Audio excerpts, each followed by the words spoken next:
Welcome to the KNEO Community Connection, an informational interview show about interesting events and organizations in the four-state area. This is Luke Taylor from KNEO Radio, and we are especially glad that you did tune in today because this is the first episode of the show. So let me just take a moment to say that we are launching this podcast because we care about the Neosho and Joplin communities, the Seneca and Granby communities, the McDonald County community. We also broadcast into parts of Kansas, Oklahoma, and Arkansas. And so we are wanting to start this show because we want to shine a spotlight on all the fantastic events and organizations that we have going on in our coverage area. And so we want to tell you about at least 3 things going on each week. And we're going to try to drop our episodes in the middle of the week so that we can hopefully preview what's coming up for each weekend.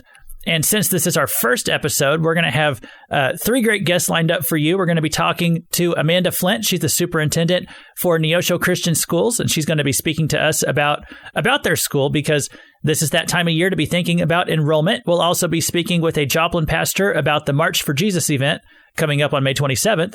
But first, we have on the phone with us right now Jennifer Cotillo. She's the outreach coordinator for the Neosho National Fish Hatchery, and we're looking forward to hearing just a little bit more about that place this morning. Hey, Jennifer, thanks for taking some time with us today. No problem. Thanks for having me. Here's where I'd like to start, actually. I was thinking about, say someone's new to the Neosho area. Maybe they've lived here a little while. They've driven by the fish hatchery, but they aren't perhaps aware of everything going on inside there. And so could you just kind of introduce the fish hatchery for people and tell people what it's all about? Yeah, absolutely. Our claim to fame is that we are the oldest operating federal fish hatchery in the country. We were founded in 1888.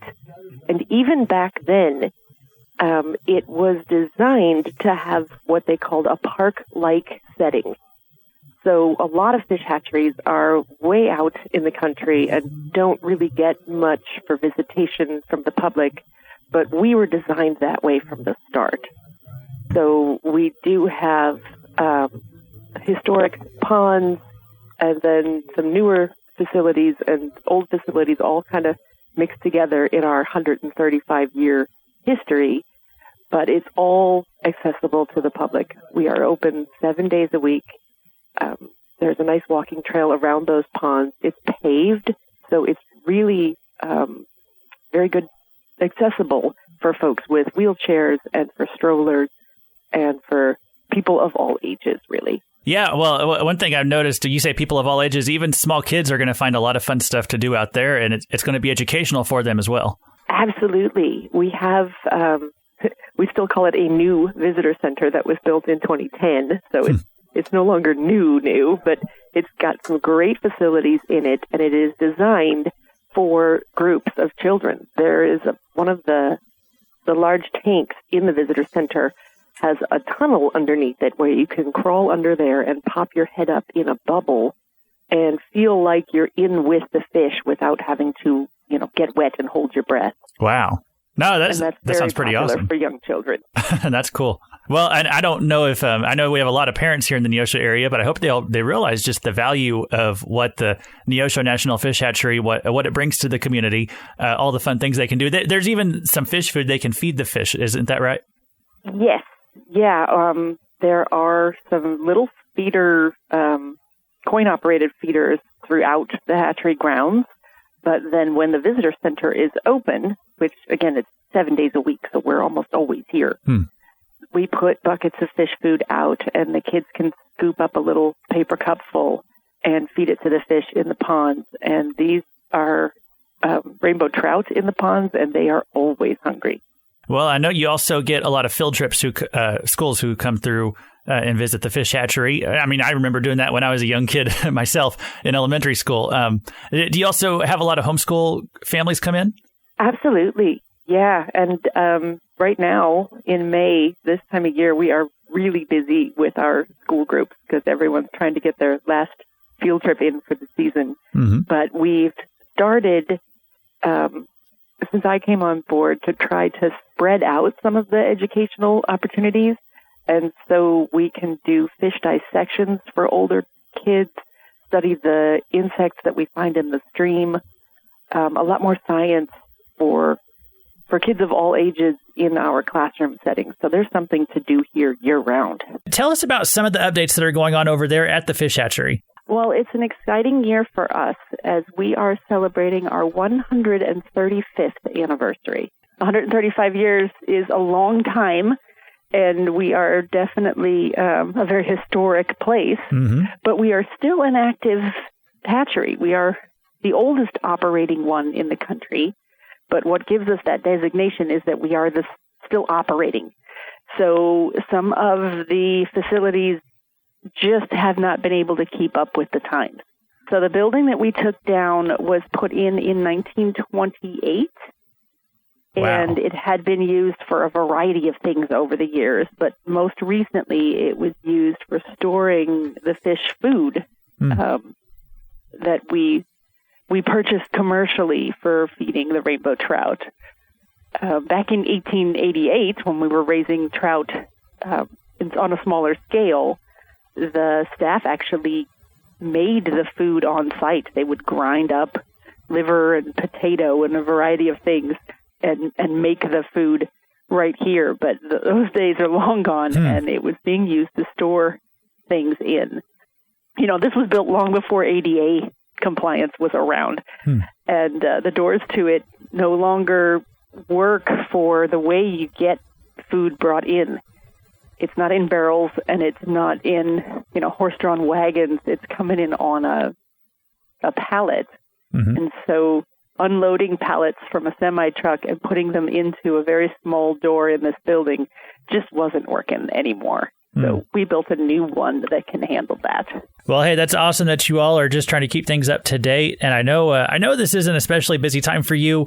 You mentioned earlier that there's a lot of field trips coming through the fish hatchery right now at this time of year. But hey, for families out there in the Neosho area for this summer, if they haven't been out to the fish hatchery before, or maybe it's been a long time, what would you say to kind of invite them out there? What kind of things could they see out there now? Oh, there's all kinds of good stuff. If they happen to have a child between the ages of 7 and 12, our kids' fishing derby is the first Friday in June, and this year that is June 2nd. And the kids can come out and catch 4 rainbow trout, and we will clean them and put them on ice, and they can take them home and cook them up with their family. Wow. So that's a big deal, and these derbies only happen once a year. There's one for veterans coming up this Saturday. There's the one for kids in June. The following week, there's ones for seniors and folks with disabilities. And then we have one for women in October. And I think one of those things, like you said, that newer folks to town might not realize is that we are free. There is no fee to visit the visitor center or walk around the grounds. It's a completely free facility. Well, yeah, and that's important for people to know, too, because that brings a lot of value to the community, and it's something anybody can access just about any time. Hey, Jennifer Cotillo, thank you for being with us on the Community Connection today. You're welcome. Thank you for having me.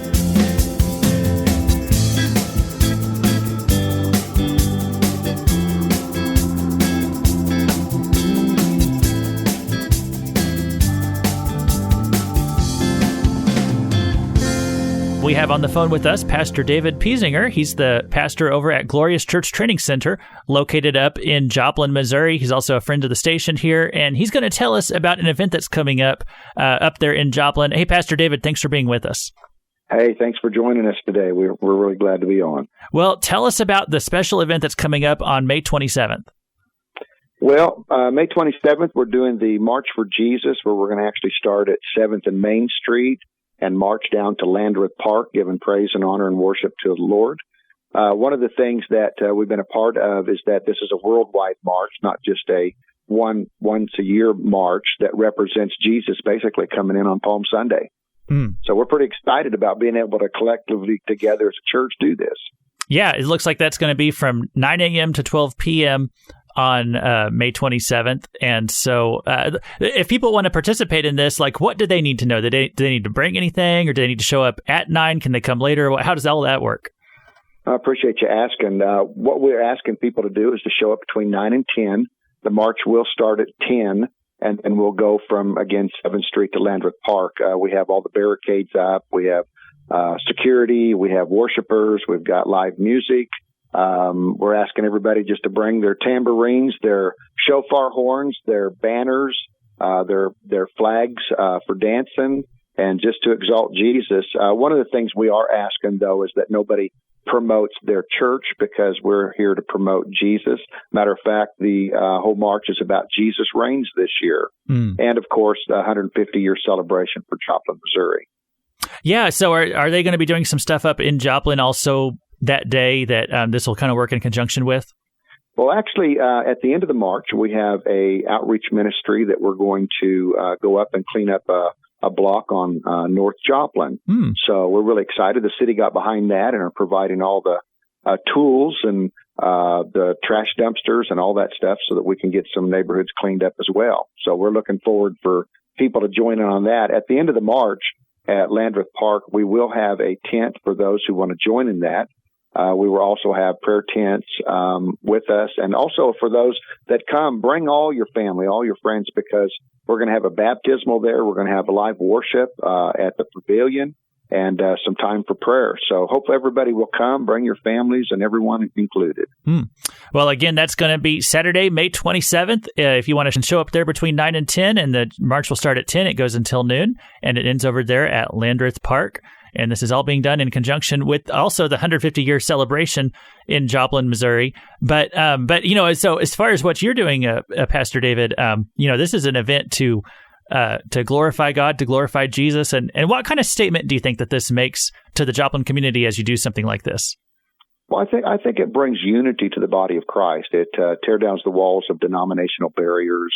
And I believe it lifts up a standard to show that Jesus Christ is the foundation to our community and, of course, to eternal life. One of the blessings, kind of on a side note, that we're doing is that we've got a transportation service that is going to help bring people from the park back up to 7th Street. And for those who park up around 7th Street, we'll have opportunities to take them back down when they get down to the park. So we've got a limousine service that's going to honor that. And so it's just going to be a wonderful time for all of us. Yeah. Well, and so, people don't have to worry about being stranded if they come participate. Yeah. So that's great. And then, I also love that you're just doing a service to the community there as well at the end. And is this the first time y'all have done the march, or is it I know you said it's an annual thing, but is this your first time? This is my first time. We actually did it back in 1996. And so we're really excited about being able to do it again. Yeah. But we are going to continue to do this. I think we have May 19th for next year scheduled, and then we're also going to be doing it the following year. So I'm expecting it just to continue to grow and continue to exalt the Lord. Yeah. Well, hey, that sounds great. And I do hope it'll just grow each year, and more people will get excited about praising Jesus and making an impact on the community and just exalting him in the area. And so one more time, the details for people. That's going to be coming up here soon on May 27th. And if you'd like to get involved with that, I think there is a website for this. Is there a number people should call for the local information? Yeah, where would you send people? They can actually call 417-622-9374. If they leave their information and email addresses, we'll be glad to send out videos and pamphlets and flyers and get them connected. We also have T-shirts that will be available for the March for Jesus. So they can actually purchase some of those at a tent that will be set up at the beginning of the walk. Okay. Yeah, and they got a website, themarchforjesus.org, it looks like. That is correct. And they'll find us on that, and they can click into us. All right. Well, there's all the info. And we've been speaking today with Pastor David Piesinger up at Glorious Church Training Center in Joplin, Missouri, talking about the March for Jesus. And so, hey, Pastor David, thanks for being with us on the KNEO Community Connection. Thanks, Luke. Keep up the good work.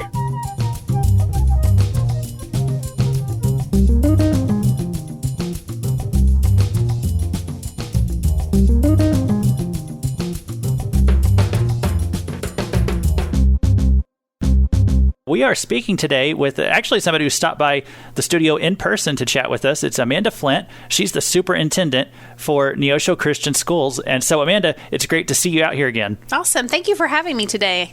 I love stopping by and visiting with you about education. It's something I'm really passionate about. Well, I really wanted to talk to you today about the enrollment process over there for Neosho Christian Schools, because we're at that time of year where parents are starting to think about the upcoming school year.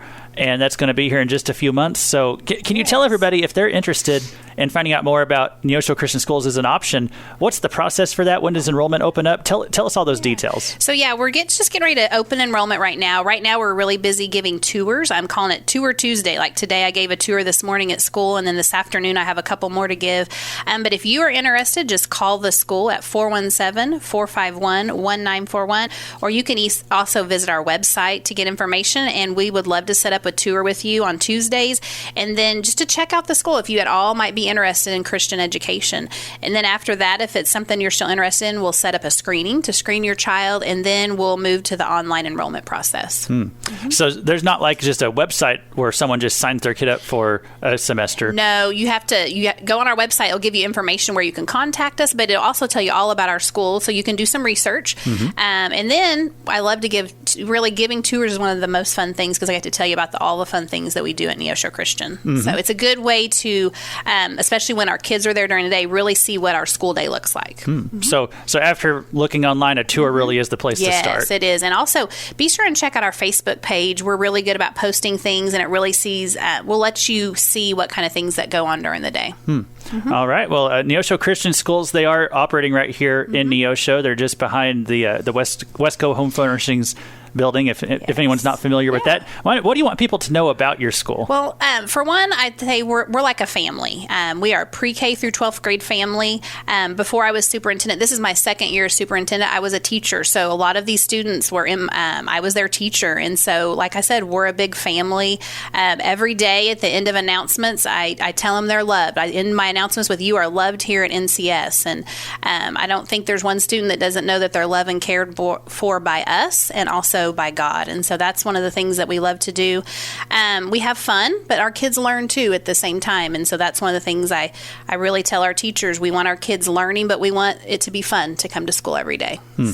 And so if there's a parent out there and they say, well, we've already been in public school for several years, or just any other school out there, they're a little bit wary of jumping into a new school. What would you tell them to make them feel more comfortable? Well, come by, like I said, and take a tour on our Tuesdays. Also, we love it. We would even let your kid just come shadow for the day. If you have a student that you think your child might be interested, we've had kids just come spend the day, because it is a big step going from a public school to a private setting. Or we have parents maybe who have homeschooled in the past, and really shadowing for the day really gives them a taste of what it's like to be at Neosho Christian School. All right. Well, there you have it. So we've been speaking today with Amanda Flint. She's been telling us about Neosho Christian Schools. She's the superintendent out there. And enrollment now is open. So if people want to get started on that process, now is the time to do it, isn't it? Yes, for sure. Yeah, just call our phone number like I mentioned earlier, or check out our website or Facebook page, and that will give you all the information you need. Okay, well, there everybody has it. And so don't forget, you can call that number that we gave you earlier if you want to find out more information, or go to their website or Facebook, and that's where you can take the next steps. Amanda Flint, thanks for stopping by. Thank you for having me.